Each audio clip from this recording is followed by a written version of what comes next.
Pues muy buenas tardes a todos. Les pido disculpas por el retraso, pero como ya acumulábamos retraso desde el final de la otra sesión y hemos comprobado que a las 4 había poca gente, hemos ido retrasando un poco aún a costa de apurar al final y no ir acumulando este retraso a la siguiente sesión, que además cuando empiecen las comunicaciones también será densa. Para mí es un placer poder presentarles hoy a Beatriz Sánchez-Hita, que es una joven y excelente investigadora, es miembro del grupo de estudios del siglo XVIII de la Universidad de Cádiz y junto a sus compañeros forman un equipo que se ha distinguido en los últimos años por una gran actividad científica e intelectual que les ha colocado en el primer plano de la producción científica sobre la prensa, la ilustración y los inicios del liberalismo, que son su especialidad. Beatriz se formó en la Universidad de Cádiz y se doctoró también en la Universidad de Cádiz, donde consiguió además el premio doctorado del premio extraordinario de doctorado. Fue también becaria en esta universidad y después fue becaria postdoctoral en el sur de Francia, en la Universidad de Provence, y durante todos los años que ha pertenecido a la universidad y ahora sigue perteneciendo como profesora sustituta interina, ha demostrado un gran activismo científico y productivo, porque no ha dejado de publicar monografías, obras colectivas, trabajos en revistas de prestigio y de reconocimiento, y además ha recibido dos importantes premios a su producción, el premio Ciencias Sociales Cortes de Cádiz y el premio del Centro de Estudios Constitucionales Cádiz 1812. Su obra es amplia y dilatada a pesar de su relativa ya juventud, pero todo aquel que se haya interesado por la prensa de las Cortes de Cádiz, de la Ilustración y del romanticismo, del primer liberalismo, habrá tenido que recurrir por fuerza a sus trabajos sobre esa prensa y la actividad de las imprentas en el Cádiz de las Cortes y de la Guerra de Independencia. También es de destacar la atención que le ha prestado a una figura importante dentro de todo ese movimiento de las imprentas del Cádiz liberal, que era depende cómo lo queramos llamar, José Joaquín de Clara Rosa o Juan de Olavarría, ¿no? Y en fin, su trayectoria es sólida y yo la calificaría además de excelente, y creo que tenemos suerte de contar hoy con ella aquí en esta conferencia sobre el legado hemerográfico de la Guerra de la Independencia.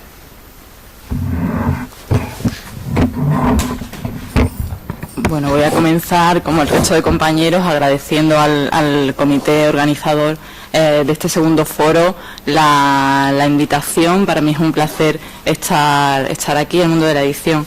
Me interesa, aunque me dedique a un mundo de edición pues con 2 siglos de antigüedad. También a Gonzalo sus palabras, que espero no desmerecer, hace un poco avergonzada, pero bueno, empezaremos porque hay poco tiempo. Intentaré terminar sobre la hora, si no te importa avisarme 10 minutitos antes. Entonces, bueno, quizás algún bloque pues lo acorte. Quiero dividir la exposición en 3 bloques, digamos. Un primero, más breve, en el que haré unas consideraciones generales sobre el estudio de la prensa periódica de la Guerra de la Independencia, sobre la situación de los estudios sobre esta prensa, los nuevos retos, los nuevos documentos, las nuevas, digamos, tecnologías y avances que se han incorporado, ¿no?, y que posibilitan pues desde el acceso a fondos y demás. Seguidamente me centraré, intentar abarcar aquí la producción completa de la Guerra de la Independencia en 1 hora y demás, pues sería osado, arriesgado y para ustedes una tortura, probablemente, ¿no? Con solo decir los títulos consumiríamos buena parte de la explicación. No me centraré en la producción andaluza, que nos permite comprobar tanto cómo fue la prensa en el territorio libre que era Cádiz, que además Cádiz no era solo, o digamos que a veces se tachan los estudios hechos sobre Cádiz de localistas. Bueno, Cádiz en la Guerra de la Independencia, al menos durante los años en los que las Cortes están aquí, es la residencia del gobierno legítimo de la nación. Se está creando la Constitución, por lo tanto la producción de folletos, de periódicos y demás excede los límites, desde luego, de lo local, ¿no? El atender a Andalucía permite atender a esa producción de Cádiz y contrastarla con la de otros puntos donde a veces por primera vez se publican periódicos, zonas también ocupadas por los franceses, ¿no? Donde también se emplea las cabeceras periodísticas con un fin concreto, casi siempre, ¿no?, propagandístico. Se está haciendo una guerra de plumas también paralela a esa otra batalla, y me centraré en el caso de Andalucía. Trataré de hacerlo lo más visual posible. He decidido por ello hacerlo en función de una serie de gráficos para evitar tener que decir muchas fechas, nombres y demás. Iré destacando los títulos principales y, bueno, he incluido el título con las fechas concretas en la imagen, así me ahorro yo un poco de esfuerzo y creo que ustedes también se perderán menos si en lugar de eso pues voy diciendo un título tras otros, ¿no? El último bloque, que será quizás donde tenga que reducir, lo he querido dedicar a establecer una serie de consideraciones sobre el papel de los impresores en la Guerra de la Independencia. Me he centrado sobre todo en el caso gaditano, que es también el que más riqueza ofrece, y en la situación de Sevilla también, ¿no? Quiénes eran esos hombres, también porque hay una convivencia entre los editores, como veremos, que estampan en Sevilla y que alguno de ellos se traslada posteriormente a Cádiz a seguir esa actividad editorial, ¿no? El mundo de los impresores y de los libreros en la Guerra de la Independencia también hay que observarlo de una manera conjunta, ¿no? Se van trasladando de territorio en territorio de acuerdo con la situación de ocupación o libertad de las plazas. Bueno, sin más dilación, comenzaré destacando algo que es obvio, ¿no? No cabe duda de la importancia específica que tenía la prensa en la Guerra de la Independencia. La prensa era un auténtico cuarto poder en el que van a quedar reflejados todos los vaivenes de la política nacional e internacional, al mismo tiempo que se recoge también ese día a día de la ciudad en la que se editan, ¿no? Y también esa producción, se recoge esa producción cultural y literaria que en estas fechas es eminentemente política. Conviene destacar igualmente que, como ya apuntase François Lopez, la Guerra de la Independencia es, junto al trienio liberal, una de las etapas más destacadas en lo que al volumen de títulos generados se refiere.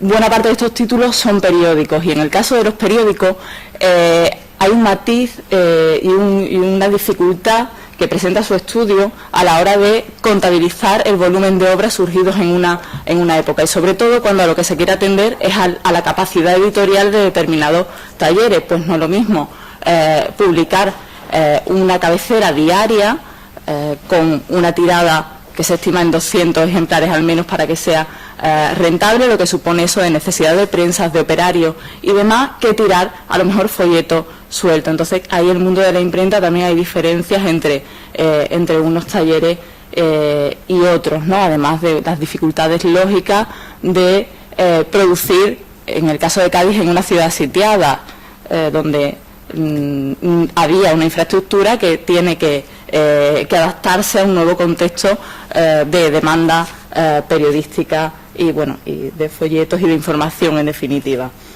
Bien, claro, eso a la hora de cuantificar la producción resulta más complicado que si se atiende a títulos de obra, porque realmente, como apuntaba Borja Rodríguez Gutiérrez en un congreso en Oviedo en el 2008, ¿cuántas entradas debemos otorgarle pues a un periódico como La Abeja Española, que tira 300 y pico números, a esa imprenta? Le corresponden tantos como números, le ponemos solo uno a la hora de contabilizar, y son cuestiones que hay que ir abordando desde el campo de estudio de la bibliografía y demás.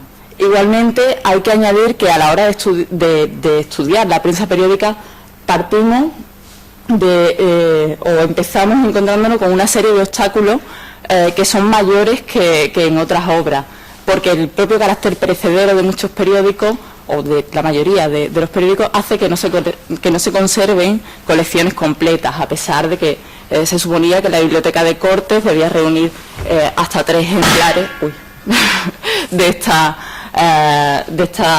publicaciones. Sin embargo, el acceso a la fuente primaria a veces es bastante complejo.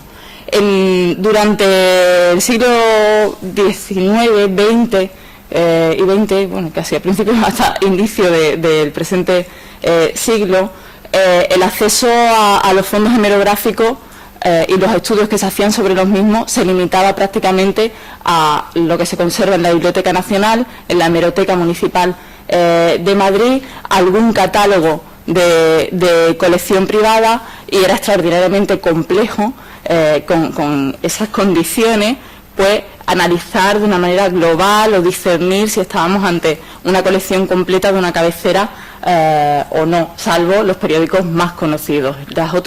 Los periódicos de más difícil localización y demás, pues estaban un poco en el aire. Esto, no obstante, se hicieron importantes estudios durante la primera conmemoración de la Guerra de la Independencia, como la célebre obra de Manuel Gómez y Más, reeditada recientemente, ¿no?, en 2008, con introducción de Moreno Alonso. También una obra menos conocida ya más porque está colgada en Internet, está digitalizada, la obra de Luis del Arco, que es una especie de revancha en el fondo a ese Gómez y Más, añadiendo y aumentando el número de títulos, ¿no? Obviamente a estas obras colectivas habría que sumar esos otros estudios sobre la prensa, en el caso que aquí nos ocupa, sobre la prensa de Sevilla, de Chávez Rey, o de Granada, de Gallego Burín, y pues otra serie de trabajos, ¿no?, monográficos sobre títulos concretos y demás que se han ido desarrollando. Durante este bicentenario también la prensa ha sido un objeto de estudio y se han realizado tanto análisis colectivos como los de Alberto Gil Novales y Checa Godoy, aparecidos los dos en 2009, y que si se contrastan pues ofrecen una disparidad de títulos bastante reseñables y que deviene, ¿no?, de lo que cada investigador considera que es y no es un periódico o que se agrupa como tal. Tengo por aquí las cifras. Gil Novales cifra 606 periódicos, mientras que Checa Godoy sitúa el número en 301.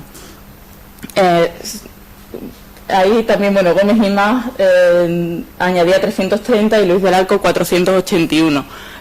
Estos números, bueno, nos llevan a pensar que evidentemente el consenso es difícil y que hace falta, a pesar de que parece que está todo hecho, y ahora veremos, bueno, que no está todo hecho, que es más, que queda mucho por hacer y que quizás este sea el mejor momento de hacerlo, cuando está al alcance del investigador buena parte de esas cabeceras digitalizadas. Hay páginas, bueno, que han citado esta mañana, archive.org, el propio Google Books, a veces tecleas y aparecen informaciones. Los avances que se han producido en la introducción de datos en el catálogo colectivo del patrimonio bibliográfico español, que permiten la localización en bibliotecas, la digitalización que lleva a cabo la Biblioteca Nacional de su fondo, a la que se suman, por supuesto, las de archivos, ¿no? El Pares también aparecía esta mañana, que dedica una sección específica a la Guerra de la Independencia y que ha digitalizado fondos documentales no bien catalogados o que se desconocían hasta la fecha, y por ello empezaré el segundo bloque. Como decía, esta situación hace necesario una revisión, al menos profunda y pormenorizada, de los datos que se manejan hasta la fecha, de las cifras totales de periódicos salidos en la Guerra de la Independencia. La variación en la horquilla entre las cifras se debe fundamentalmente a que a veces se incluyen como periódicos suplementos de un mismo título. Por ejemplo, en el caso del Conciso, veréis en muchos catálogos cómo se incluyen como entradas independientes el Concisín, el Concisón, el Concisín Mayor, etcétera, que obviamente son o forman parte de la empresa editorial del Conciso, son suplementos del periódico. Los números extraordinarios de muchos periódicos también aparecen, los suplementos. Esto hace que se vaya aumentando y a veces en todos los que nos dedicamos a la prensa, me incluyo yo mismo, porque tengo que reconocer que me pasaba sobre todo al principio y ahora probablemente también, pero eso lo reconoceré menos, tendemos a pensar que cuantos más títulos demos, más completa será nuestra obra, y a veces habría que valorar realmente si lo que se incluye es un periódico o no, cómo señalarlo, cómo incluirlo, cómo atender a la tradición previa, porque desde luego los trabajos de Gómez y Mas y Luis del Arco deben ser y son referencia obligada, ¿no?, para quien se dedique a esto, además, por supuesto, de las historias del periodismo que tratan de la Guerra de la Independencia y todo ese caudal bibliográfico sobre aspectos concretos, sobre periódicos concretos, y que hay también que valorar y que incluir. Decía que parece a veces que está todo hecho y que quizá sea el momento de reconstruir, de rehacer eso, y no sé si es el mejor momento o el peor momento, porque me temo que los procesos de digitalización de fondos y demás, no sé, se van a paralizar en algunos casos si no están ya paralizados, lo cual es una pena, ¿no?, porque para el investigador es una manera cómoda, fácil y rápida de poder trabajar directamente con el objeto. Se pierde mucho tiempo yendo a bibliotecas, localizando, y cuando empezábamos con internet, un acceso muy reducido, tecleando aquellos títulos que tenías en tu listado para ver si estaban en esa biblioteca, o buscando en las fichas manuales, un trabajo que nunca tiene solo resultados si encuentras algo. Si no los encuentras, pues son horas, ¿no?, de vacío en el avance de la investigación. Decía que quizás sea el mejor momento, y que sobre todo por esa digitalización que esperemos que no se pare o que se haya realizado la mayor parte posible. Pero hay nuevos retos. Cuando buscamos en internet información sobre un periódico, se nos duplican las entradas, ¿no? Se hablaba antes de la necesidad de interrelacionar los gestores de referencias bibliográficas y demás. Quizás con los periódicos, por la propia especificidad del material de estudio, sea necesario crear una base de datos o un fichero vinculado a universidades, instituciones, me da igual donde se puedan ir actualizando los datos, porque es muy difícil determinar cuándo esa es la colección completa del periódico, o si esos son todos y no va a surgir uno más. En el caso de Cádiz es un poco más sencillo, gracias a una publicación de la que hablaré, pero esos datos siempre necesitan actualizarse. Es difícil saber quiénes eran los periodistas, si el periódico tuvo algún proceso, y todo ese tipo de documentación está apareciendo, entre comillas, porque estaba obviamente, pero sí se está volcando mucha en pares, y esto hace que tengamos que reinterpretar un poco lo que se ha dicho sobre la Guerra de la Independencia.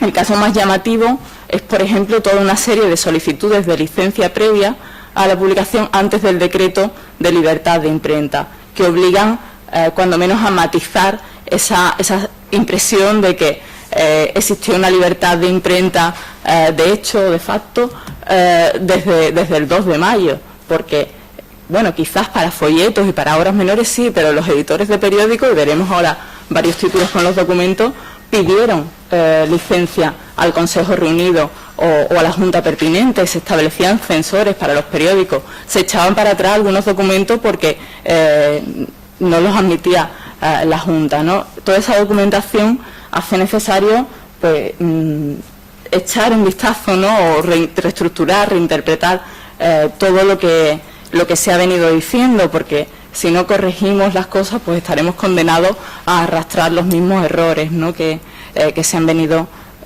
produciendo hasta el momento. Lógicos, por otro lado. La dificultad del acceso en la prensa es, desde luego, un duro escollo que hay que salvar a la hora de hacer los estudios.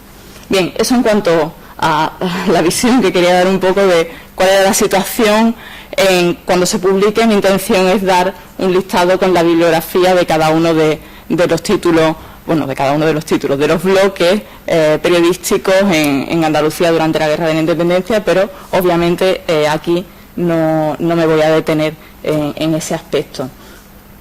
Quería hacer un recorrido, decía, lo más visual posible por las cabeceras que se publican en Andalucía durante la Guerra de la Independencia. Para ello creo que el mejor sistema es movernos a través de gráficos, ¿no? Bueno, tienen ahí el gráfico por años, a veces desvirtúa la información porque da cifras muy elevadas, y en el caso de los periódicos, a diferencia de otras obras, sí que es posible conocer la fecha y por tanto podemos ver mes a mes cuál es la producción de los distintos lugares y valorar qué hechos históricos, qué situaciones políticas determinan que se produzcan pues picos en la producción de cabeceras, ¿no? Bueno, esta sería la producción en general para Cádiz, iremos luego deteniendo. Para Córdoba solo saca un periódico. La de Granada se observa ya ahí, ¿no?, un pico hacia, bueno, un pequeño repunte después en el verano del 12, cuando salen las tropas francesas, seguido por otra eclosión de títulos no muy pronunciada. Nunca es la cifra de Cádiz, pero sí que se produce un despegue del periodismo una vez que la ciudad queda libre de las huestes napoleónicas. Jaén, que conoce o que inicia prácticamente su historia en lo que a prensa periódica se refiere con la Guerra de la Independencia, pues dura, no tiene ni siquiera toda la etapa. Málaga, pues una situación similar, con periódicos muy irregulares, y por algún motivo, no sé por qué, quitando un par de publicaciones malagueñas, el resto son bastante difíciles de encontrar. No sé si no están catalogadas, si están en colecciones privadas o si simplemente están desaparecidas y lo que tenemos son datos indirectos en otras cabeceras periodísticas o en fuentes de archivo. Este sería el caso de Sevilla, que es bastante llamativo, porque bueno, veremos en comparación sobre todo Cádiz, Granada y Sevilla, ¿no?, que son las que tienen mayor producción. En el caso de Sevilla llama la atención, ¿no?, como en los primeros años se produce un despegue pronunciado del cultivo de papeles periódicos, y durante la ocupación francesa pues se reduce a nada prácticamente, ¿no?, a un título, al título oficial, que es la política desarrollada por los franceses, ¿no?, en aquellos territorios que van ocupando, y después despega pues de una manera también pronunciada ya en 1812, el verano de 1812, cuando salen las tropas. No he incluido aquí el caso de Huelva, donde se edita la Gaceta de Ayamonte, con una imprenta que se consigue en Faro por la Junta Central, allí refugiada cuando huye de Sevilla, y que se publica del 18 de julio de 1810 al 13 de marzo de 1811, saca 35 números, pero no sería una publicación que influya demasiado a la hora de interpretar estos datos, sí para otros, pero la quería decir. Si observásemos, os decía, la producción por meses en conjunto, quizás se ve un poco enmarañado, decía, nos vamos a centrar en Cádiz, Granada y Sevilla, se aprecia precisamente eso, ¿no?, cómo desde mayo, mejor dicho, septiembre ya de 1808 hasta prácticamente enero de 1810, Sevilla tiene un despegue de la producción periodística, un despegue que viene también motivado al asentamiento, ¿no?, de la Junta Central en la ciudad, como luego cae durante la invasión y vuelve a despegar. En el caso de Granada, que también tenía tradición previa, tanto Cádiz, Sevilla como Granada tienen cabeceras en el 18, por lo tanto las ciudades cuentan con una infraestructura mejor o peor, pero la tienen para poder afrontar, ¿no?, la edición de que requiere una obra con un papel periódico que necesita mantener una frecuencia y demás, ¿no? Y como, bueno, se observa nuevamente cómo despega con la salida de las tropas napoleónicas de Andalucía, tanto la producción de Sevilla como repunta también levemente la producción de Granada. De todos estos bloques iremos viéndolo más detenidamente, lo que me deje el tiempo. Bien, decía, comenzaba destacando, y esta mañana ya han hecho también mención a este documento, la importancia de reinterpretar lo que se ha dicho sobre el periodismo en base a los nuevos documentos de archivo localizados, ¿no? Decía, se tiende a pensar que desde el 2 de mayo se crea una libertad de imprenta de facto. Sí que hubo un cierto periodo de libertad de imprenta total en el espacio en el que Madrid quedó libre de las tropas napoleónicas después de la batalla de Bailén. Pero después, una vez que se constituye la Junta Central y demás, se tiende a dar normas para que se controle lo que se publica. Y ahí veremos debatirse siempre a las diferentes juntas entre el temor o la necesidad de controlar este tipo de producciones y la permisividad para todo lo que se publica. De hecho, prácticamente todos los que piden licencia, tanto a las juntas como al Consejo Reunido, que se creará en septiembre de 1809, se tienden a conceder casi todas las licencias. De hecho, la única que se deniega es la de un diario de Córdoba que quería publicar Cristóbal Beña y que se deniega porque se teme que sea realmente un afrancesado, y se dice que necesitaría a alguien que lo estuviese celando mientras escriba para que se le permita la publicación, y es quizás el único caso. Mientras tanto, se tiende a dar licencia a todo lo que se publica, pero se establecen censores para que vigilen el contenido de esas publicaciones, ¿no? Prueba de que seguía existiendo esa censura previa es el artículo 10, ¿no?, donde se señala el reglamento para la Junta: se abstendrán de permitir el libre uso de la imprenta con arreglo a las leyes, O sea, no existe libertad de imprenta de facto, aunque tampoco es la censura que se hacía en el 18, ¿no?, o en los momentos antes de la Guerra de la Independencia. En este contexto, y de manera temprana, comienzan a surgir diferentes cabeceras, muchas de ellas auspiciadas por las juntas locales, ¿no? Un caso significativo, por ejemplo, es el del Diario de Granada, que aparece en la fecha que tienen ahí y que en el pie de imprenta reza que se publica con aprobación del Gobierno, y que en su presentación destaca el papel que va a tener la prensa, esa prensa promovida, en muchos casos auspiciada por la Junta, que será el de propagar, serán 3 días: propagar testimonios auténticos sobre las batallas y demás, difundir las resoluciones del Gobierno ilustrado, dar las noticias, ¿no? Esto estaría relacionado con lo anterior, todo lo que se produzca, informar de manera veraz, es algo que se repite muchas veces en los prospectos de estas obras, y dirigir y robustecer la opinión pública.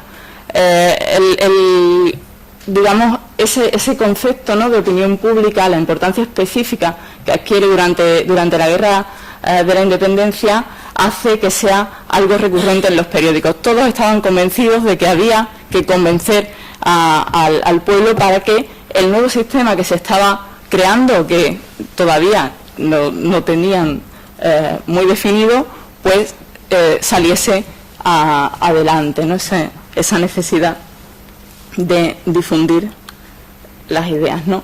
En la misma línea que las palabras anteriores están las que aparecen tanto en el Diario de Jaén como en el Correo de Jaén, que presenta una compañía de suscriptores a la Junta, que dice que sí, y que a cambio esta compañía de suscriptores pretende contribuir con la recaudación del diario a uniformar y a armar a los soldados. Eso también, la prensa se convierte de esta manera, y en varios casos, en coadyuvante, ¿no?, de esa guerra, de esa parte militar del conflicto. Surgen, bueno, diferentes cabeceras: el Correo de Córdoba, el Diario de Málaga. Me quería detener un poco en esto porque está editado por Francisco José Molle, que luego jugará un papel muy destacado en Cádiz, siendo uno de los editores, o el editor principal del Procurador General de la Nación y el Rey, y que adopta, ¿no?, se posiciona dentro del bando conservador. Esto es algo que ella hacía en el Diario de Málaga, y la Atalaya Patriótico de Málaga sale un poco a contrarrestar, ¿no?, esas ideas que ya se empezaban a manifestar. El Diario de Málaga se vendía prácticamente en toda Andalucía, tenía una suscripción pues prácticamente a todas las provincias, y el editor pretende que se le conceda un privilegio exclusivo de publicación, algo que se le deniega porque los propios órganos de gobierno estaban viendo la utilidad de la prensa y suelen negar todos esos privilegios exclusivos que pueden limitar el que otros desarrollen el ejercicio y la actividad como periodista. No sé cómo voy de tiempo, un poco.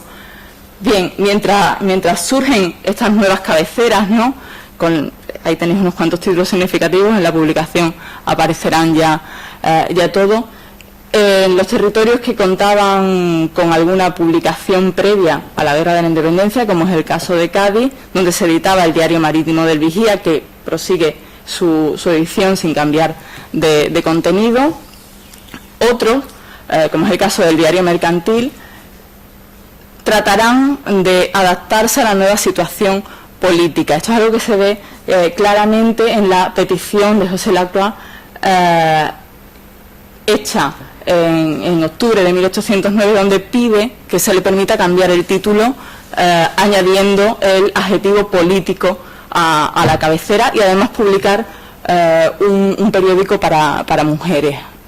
Esta solicitud no tiene respuesta, no se ha encontrado el documento con la respuesta. Debemos suponer que no fue afirmativa porque el Diario Mercantil no valía el título, aunque sí que introduce cada vez más contenidos políticos y se irá posicionando dentro del bando liberal, andándonos en el tiempo. Quizás este cambio de formato puede estar motivado con el inicio de la publicación en Cádiz de la Gaceta del Comercio de José Nicolás Enrile, que es quizás esa confrontación, esa duplicidad de intereses llevan a Delabrer a intentar variar el título. Desde luego, el editor del Diario Mercantil es uno de los empresarios periodistas con más sólida trayectoria en la ciudad, y desde luego sabe adaptar todas sus empresas a lo que demandan sus lectores, ¿no? Y este sería pues otro de esos casos, ¿no? Mientras estos periódicos se adaptan, y decía, Sevilla va a ser una de las ciudades donde se experimente un mayor desarrollo de la prensa periódica, fundamentalmente desde inicios de 1809. Hay obras satíricas como El Correo del Ejército Francés y Comunicación Secreta, con este largo título, una obra muy divertida, de carácter literario, que tiene cierta relación con el periódico, pero que en el fondo se asemeja más a la obra por entregas, ¿no?, escrita por un autor único y demás, pero bueno, sí centrada en la actualidad, con suscripción, con una serie de requisitos que permiten que se pueda incluir, pero matizando ese aspecto.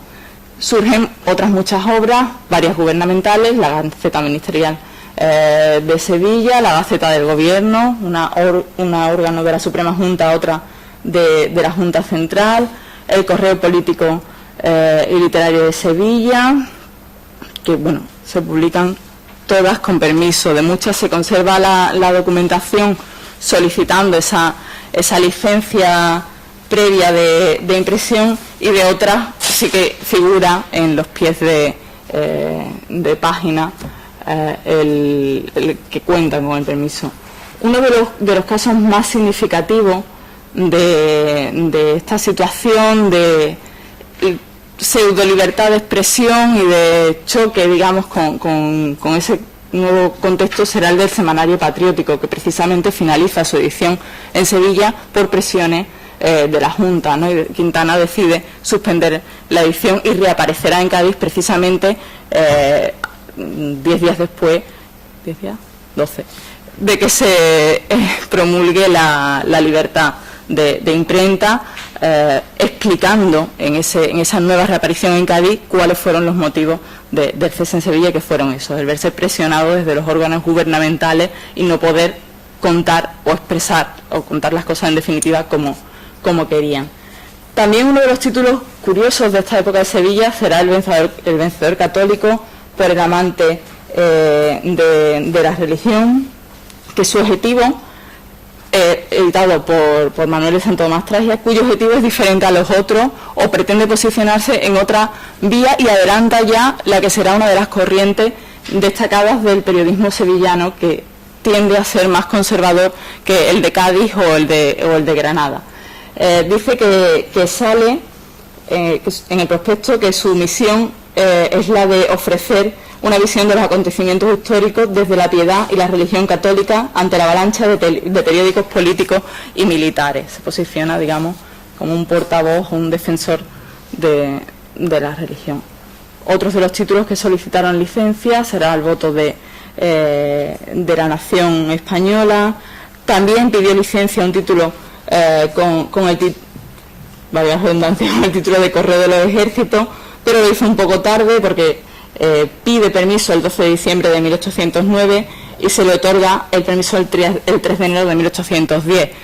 Con las tropas a las puertas de la ciudad y demás, este periódico ya no llega a salir.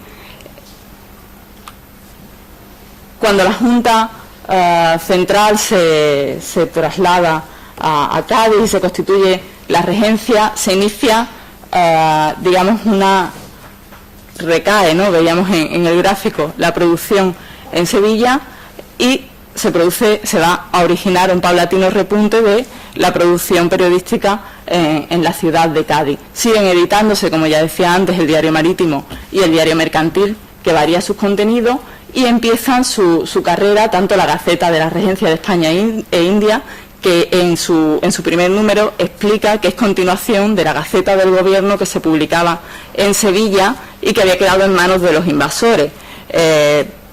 Por eso varían el título. Esta Gaceta de Sevilla, de Gaceta del Gobierno, que luego se pasa a llamar Gaceta de Sevilla y que publicaban los invasores, era a su vez heredera de la Gaceta de Madrid, que también queda en manos de las huestes napoleónicas, ¿no? Y la Gaceta de la Regencia pretende de este modo ser una línea de continuación de la publicación oficial del gobierno español, ¿no? Cambiando el título para no ser confundida con las que habían quedado en manos de los enemigos.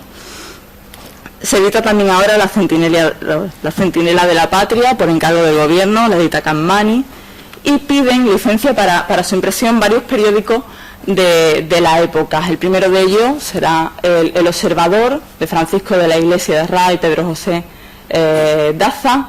La verdad es que el hecho de que pidan licencia para los que nos dedicamos a esto es un verdadero alivio, porque en muchos casos nos permite saber a ciencia cierta quiénes eran los editores de determinadas cabeceras, algo que es bastante complicado para la etapa de la Guerra de la Independencia, y posteriormente pasa lo mismo con el trienio liberal.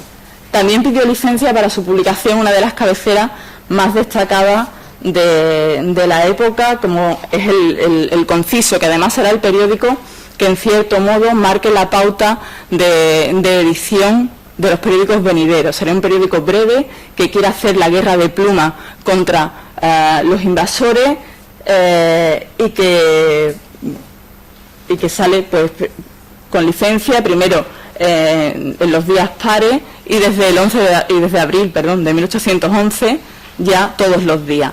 El hueco dejado por el Conciso será aprovechado por la tertulia patriótica para salir en los días impares y así paliar la situación difícil de la imprenta en estos años en la ciudad de Cádiz, donde, como decía, aunque existe una tradición de periodismo previa, los talleres no estaban preparados para la avalancha de papeles públicos que venían, y será una situación que no se solucione en el fondo hasta bien avanzado en 1811.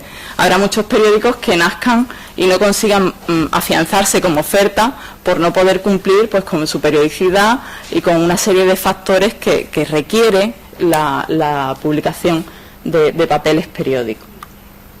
Bien, mientras esto es así, en Cádiz se inicia una prensa libre, entre comillas, una prensa política, nace el periodismo político, ¿no? Diría, como dijo Ramón Solí.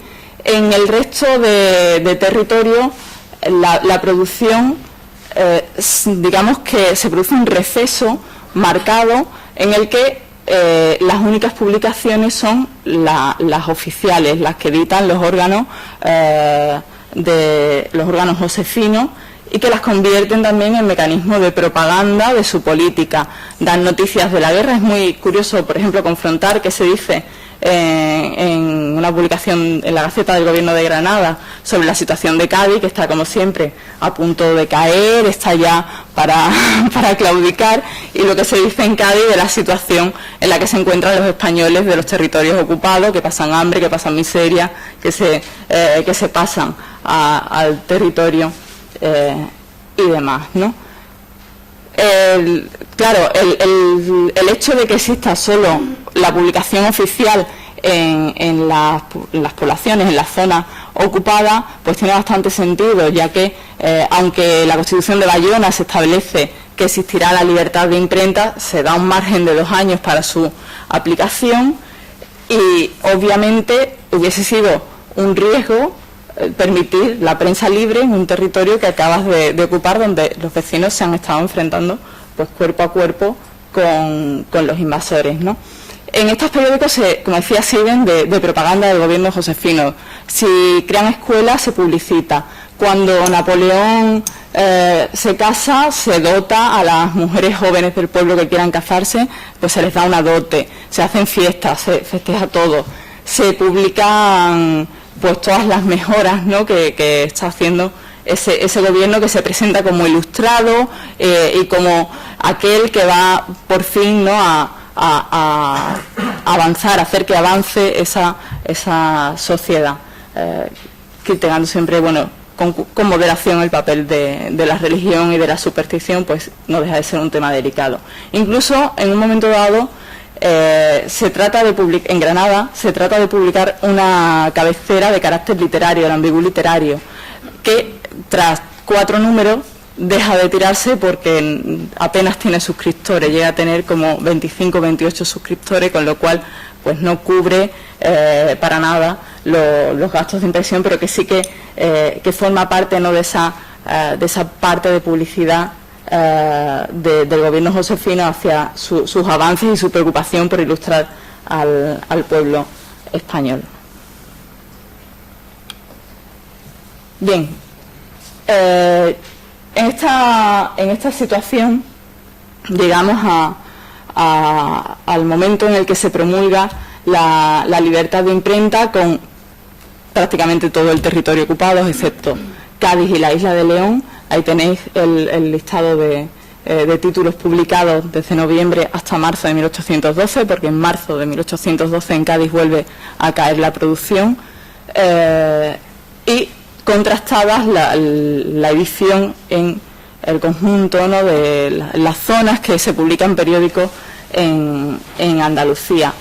Obviamente la diferencia aquí es abismal, ¿no? En estas fechas también, os decía, más o menos a mediados de 1811 en adelante, se soluciona en gran parte la carencia de imprentas, de operarios de imprentas y demás que vivía la ciudad de Cádiz. Eso posibilita que se empiecen a editar diversos periódicos, algunos bastante duraderos. Entre los periódicos de esta nueva etapa habría que destacar, ya lo decía antes, el caso del Semanario Patriótico, que, amparado en esa libertad de imprenta, vuelve a la palestra y destina buena parte de su contenido a cubrir el debate parlamentario. Esto es algo que ha estudiado muy bien mi compañero Fernando Durán López. Como el semanario, otra serie de periódicos se interesan por lo que sucede en las Cortes, ya sea incluyendo una sección específica, ya simplemente dedicando textos de carácter ensayístico y analizando el debate que allí se produce. Algunos con títulos muy significativos, aunque muy poco duraderos, como El eco de las Cortes, también El despertador político, más tarde El patriota en las Cortes. El Conciso ya incluía sesión de Cortes, lo venía haciendo desde que estas iniciaron sus sesiones.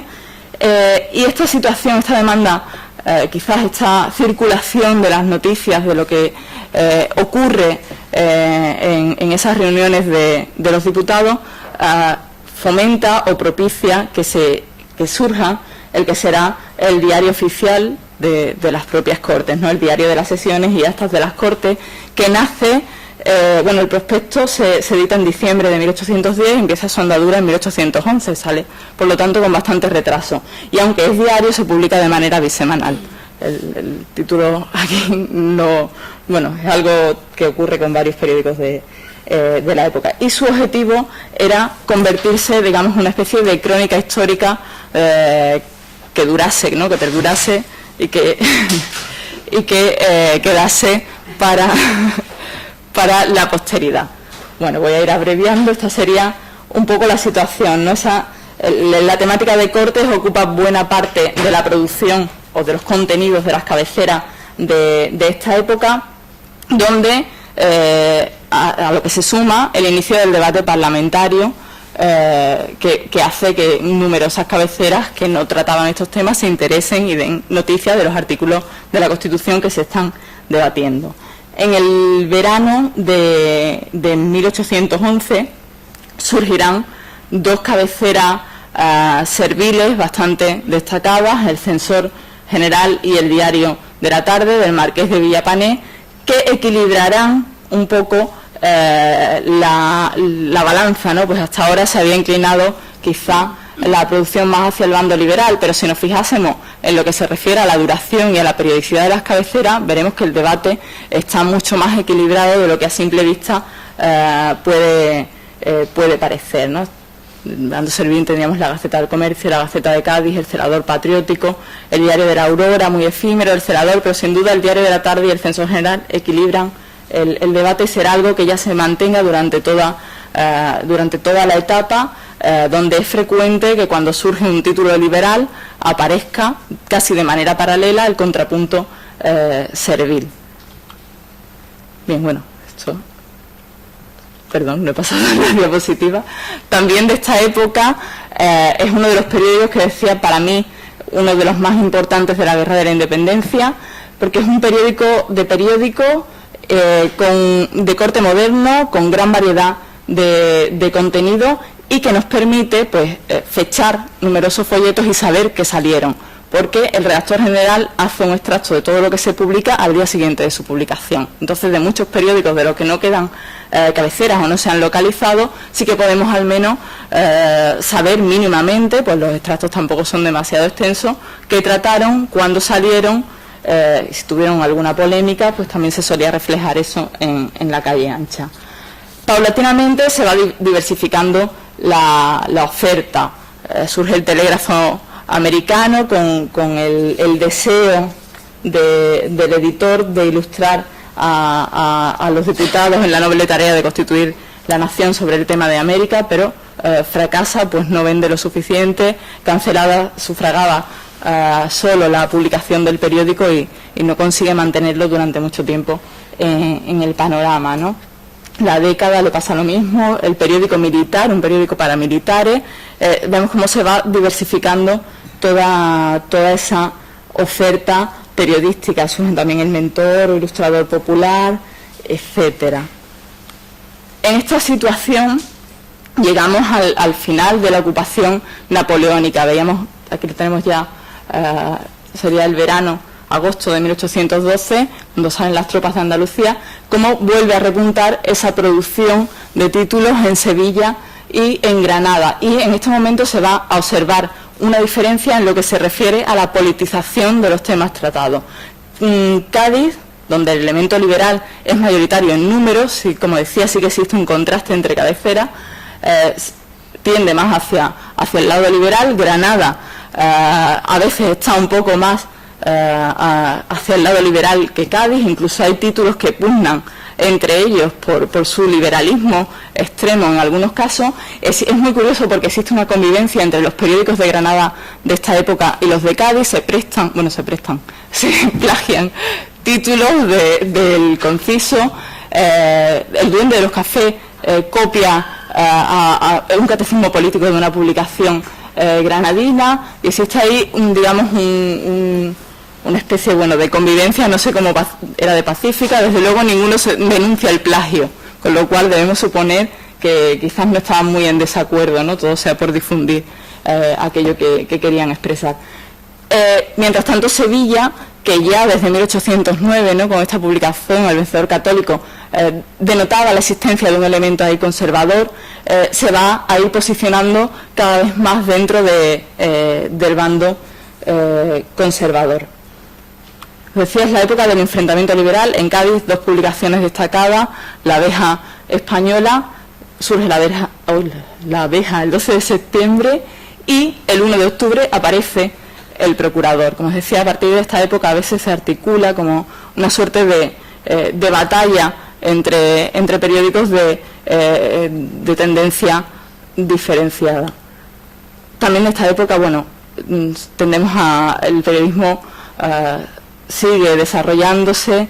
Es la época también del Tribuno del Pueblo Español, que nace para promover la independencia política de la nación y asegurar la libertad civil de sus individuos. Un periódico de corte ensayístico, serio, que prosigue, ¿no?, esa tendencia a diversificar la oferta, ¿no?, a variar lo que se ofrece al público. A esa misma tendencia responden periódicos como El Amigo de las Damas, de muy escasa vida, sacó solamente 7 números, pero bueno, es un intento de encontrar en el público femenino un receptor que haga viable la tirada de la cabecera. El Sol de Cádiz, publicación curiosa, que se empecinó en descubrir a los francmasones presentes en las Cortes de Cádiz. El Articulista Español, que da cuenta de la importancia que el periodismo había adquirido, pues pretendía vivir a partir de lo que le enviaban los lectores, ¿no? Es una oferta también diferente. Mientras tanto, como os decía, en Granada se tiende al lado liberal. Aquí varias publicaciones, hay algunas más, ¿no? El Loco Constitucional, el Periódico de Granada La Verdad Libre y el diario Demagogo, el Demagogo Granadino, que varía su nombre, y este es otro de los líos que hay en muchísimos catálogos. Aparece con varias entradas esta publicación, que va cambiando de nombre en su trayectoria, pero es la misma empresa, permanece la suscripción, permanecen los editores, solo en un momento dado varía de imprenta, y ese resquicio dejado un día solamente por este periódico, que había logrado un público bastante consolidado en Granada, es aprovechado por el diario de Granada, que se titula El Patriótico, para salir con el número que correspondía a esta publicación y tratar de captar a los lectores en ese día que deja libre, ¿no? Es un caso curioso. Esto, claro, cuando empezamos a analizar los títulos, de repente llegas ahí y no cuadra nada, no te cuadra la imprenta, no te cuadran bien las fechas, no sabes qué ha pasado, hasta que, bueno, ya indagando en los textos y revisando más pormenorizadamente la publicación, pues te das cuenta de lo que hay, ¿no? Como muchas publicaciones liberales, a este periódico surgen determinados folletos o series de folletos para combatirlos, como La Bigarra. A veces estos folletos se han incluido también como publicaciones cuando realmente no son periódicos, sino elementos de la polémica suscitada en torno a un periódico. Pasa también en Cádiz con El Redactor General y El Cachidiablo, El Azote de los Perjudiciales y toda una serie de cabeceras, o sea, de cabeceras no, de folletos que surgen para combatir al Robespierre español. Como os decía, mientras tanto, no sé cómo voy de tiempo, 2 minutos. Bien, en Sevilla es la prensa conservadora la que se va afianzando. Una prensa conservadora a veces bastante divertida, como sucede con El Tío Tremenda, Los Críticos del Malecón, también un periódico literario que imita el lenguaje popular, La Píldora, también bastante satírico, y también evidentemente surge una prensa informativa más ajena o más imparcial en lo que al posicionamiento político se refiere. Y bueno, voy un poco deprisa. En esta situación, decía, en Cádiz se había producido un receso al promulgarse la Constitución, porque toda una serie de cabeceras que habían cubierto el debate constituyente, pues dejan de salir porque, en definitiva, ya dan por cumplida su misión. Eso sucede en concreto con el Semanario Patriótico y con otras cuantas. En 1813, en agosto del 13, si recordáis el plano del principio, hay un gran pico, hasta 21 títulos, que viene motivado por la irrupción en el panorama de toda una serie de periódicos de muy escasa duración que nacen para tratar de impedir el traslado de las Cortes a Madrid. Se rumorea que hay una epidemia de fiebre amarilla en Cádiz y se empieza a discutir si es pertinente o no el traslado de los diputados. Muchos periodistas ven en esa situación un peligro para el mantenimiento de la Constitución, y saldrán títulos tan significativos como los que tenéis ahí, ¿no? El centinela de la Constitución española, el amante de la libertad civil, el defensor acérrimo de los derechos del pueblo, la campana del lugar, que surgen sin intención de permanecer en el fondo, sino para cubrir o para contribuir a esa no marcha de las Cortes, a esa defensa a ultranza de la Constitución. También nacen otras más duraderas, el duende de los cafés, y, como decía, casi siempre que surge una cabecera liberal de cierto peso, como es el caso del duende de los cafés, de Jacinto María López, surge como contrapartida una publicación servil. Este es el caso del Diario Patriótico, que rápidamente empieza a publicar de manera seriada la historia de la persecución del clero en Francia. Conforme nos vamos acercando a mayo del 14, una obra, La monarquía, por entregas, con las que va abonando el terreno y preparando, en definitiva, la vuelta al absolutismo, mientras que otros tantos, en 1814, cuando ya era evidente que Fernando VII iba a derogar la Constitución y todos los decretos y todas esas digamos, disposiciones legales dimanadas de las Cortes, surgen varias cabeceras con esos títulos, ¿no? Grito patriótico, el Clarín de los liberales, que intentan aferrarse a ese último, a un último, digamos, esfuerzo por mantener la Constitución, y que evidentemente fracasan. El final de esta historia, en el fondo, lo sabemos todos, ¿no? Llega mayo, la Constitución deja de estar vigente, los periódicos liberales desaparecen de la escena y solo quedan en determinadas ciudades publicaciones serviles. En el caso de Cádiz, el Diario de la Tarde; en Sevilla, por ejemplo, el Tío Tremenda; la Atalaya de la Mancha en Madrid, todos, digamos, valedores de la tradición y del antiguo régimen, y que defenderán pues ese gobierno monárquico y absoluto de Fernando VII, y que obviamente no tienen problemas para mantenerse durante un tiempo en escena, hasta el 15. Después del 15 todo cambia, pero serán en definitiva los vencedores del conflicto. No sé, no me da tiempo nada más. Bueno, pues entonces el caso de los impresores lo dejo para la publicación. Sí que pondré al menos, no sé si se ve muy bien la imagen de donde estaban situadas las imprentas en Cádiz, que son, bueno, la zona de la Calle Ancha y aledaños, ¿no? Donde también se desarrollaba esa actividad política y ese debate, ¿no? Esa difusión de lo que se discute en las Cortes entre la opinión pública con la prensa como vía. Por mi parte nada más. Gracias.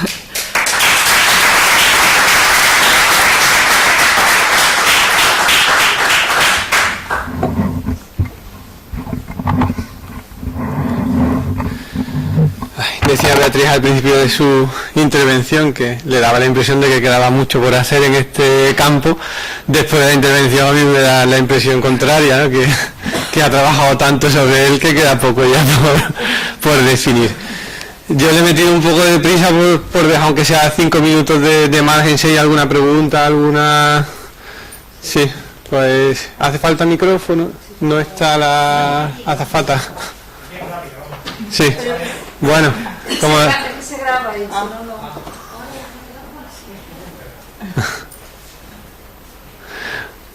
Bueno, con mi intervención sí se puede grabar. Yo también tenía una pequeña... Porque a lo largo de su intervención ha primado el carácter político de todas las iniciativas, pero ha ido dejando ver que también había detrás de todo eso un negocio, ¿no? Y me gustaría a lo mejor que acentuara un poco más ese carácter de negocio y de empresa que muchas iniciativas quizás nacieron con el interés de satisfacer un público y de ganar dinero, ¿no? Que cuánto pesaba en una iniciativa lo político y cuánto lo económico, ¿no? Bueno, trataré de ser breve, pero claro, obviamente sobre todo en una primera etapa sí que hay una parte que ahí no hay negocio, que es más promoción de las juntas y demás, donde el dinero se dona para el ejército y tal. Pero conforme se acerca, ¿no?, la promulgación de la libertad de imprenta, y una vez que se decreta esa, son muchos los sujetos que deciden hacerse periodistas, ¿no? Un ejemplo claro es el de José Lacroix, ¿no?, que varía, cuando ve que la situación ha cambiado, varía su periódico, porque él en definitiva vive, ¿no? O es un periodista, es un empresario periodista que viene trabajando en Cádiz desde 1795 y que ha tenido experiencia previa tanto en Valencia como en Sevilla. Otro caso en el que se ve muy claro cómo el periodismo también era un negocio es el de Pedro José Daza con el redactor. Se dedicaba al cultivo de viñedos y cuando los franceses invaden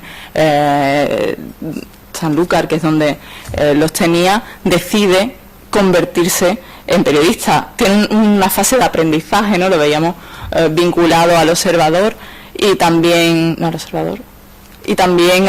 al diario mercantil. El propio de la web pide que colabore con él durante un tiempo y después saca al redactor general, rodeándose de todo un equipo de hombres que viven de eso. Entonces, claro, el factor comercial es muy importante y determina también el éxito o el fracaso de muchas cabeceras.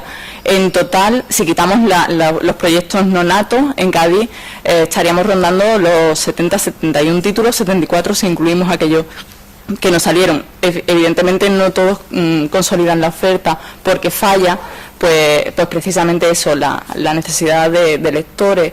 Se intenta diversificar la oferta y bueno, la mayoría de las veces no tiene demasiado éxito esas apuestas por ofrecer un formato diferente como el articulista o el amigo de las damas. Y bueno, también en Granada es un negocio el periodismo, ¿no? Hemos visto ese hueco que aprovecha el patriótico para el único día que no sale el publicista aparecer. El publicista ha cambiado de imprenta porque la imprenta donde se editaba daba muchos problemas y contenía muchísimas erratas. Entonces, en ese hueco, en una reivindicación de la imprenta, el otro intenta hacerse con el público. Entonces, es un negocio, ¿no? Es una parte política muy importante, crea opinión pública y demás, pero se consolida, ¿no? esta estirpe, ¿no?, de periodistas. Algunos vuelven a ejercer en el trienio y que también es otro de los aspectos que queda por estudiar y por analizar detenidamente.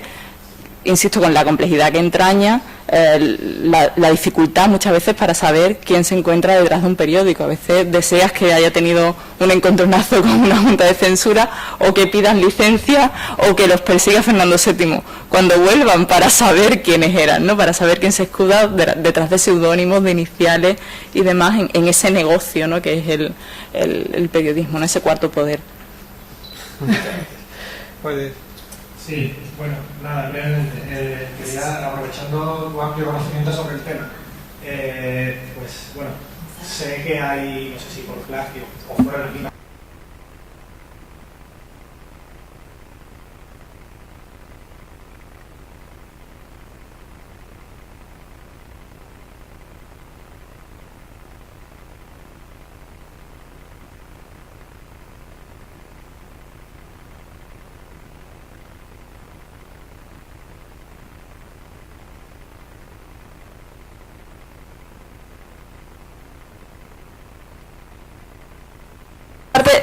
La conozco menos, sí que sé que muchos títulos de los que se editan en Cádiz se envían a América y allí se imprimen en otras imprentas, ¿no? Hay casos del Observador y demás, o el caso del editor del Duende Político que se traslada a Filadelfia y allí empieza a editar el Cosmopolita Sensible, creo que se llamaba, pero ese tema la verdad es que lo manejo menos, no sé hasta qué punto dependerá de la fecha, si son exiliados o no, porque otros muchos se trasladaron a Londres, o si es de manera coetánea, de impresos que se envíen y se reimpriman en otros talleres, que eso sí fue frecuente.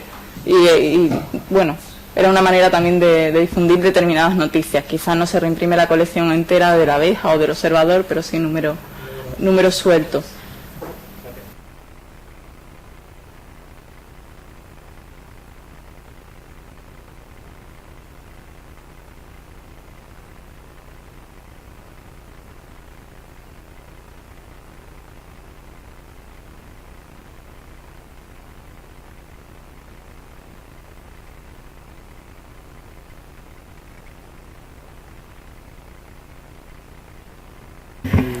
Con eso, bueno, aparte de los problemas que nos encontramos los que trabajamos con la prensa, de la dispersión de fuentes, de muchos archivos que no están informatizados, también hay que contar con el problema de los bibliopiratas, que llamaría Gallardo, que durante una época, pues a lo mejor si buscas, por ejemplo, información sobre el 12 de mayo, hay muchas colecciones donde el 2 de mayo está quitado de números, a lo mejor de la colección del diario mercantil, cortada la hoja, no es raro que falte ese número.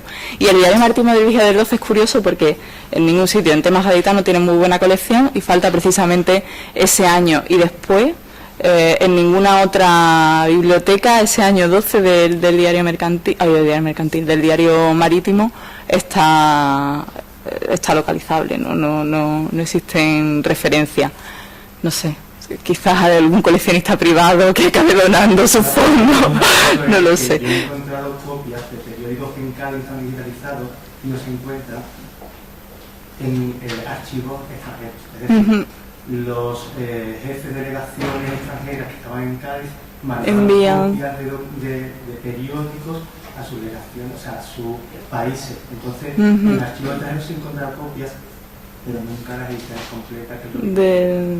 Pues lamento no tener el dato, pero bueno, esperemos que aparezca tarde o temprano en este furor que ha habido, ¿no?, por digitalizar los fondos de muchas bibliotecas, las bibliotecas americanas, que además cuelgan el periódico completo y te dan una alegría si no te has gastado previamente el dinero en digitalizar ya el periódico, ¿no? Pero sí que estamos no sé cómo seguiremos a partir de ahora, pero sí que se van facilitando las cosas. Esperemos que aparezcan ese y tantos otros, ¿no?, que de los que sabemos 4 datos indirectamente.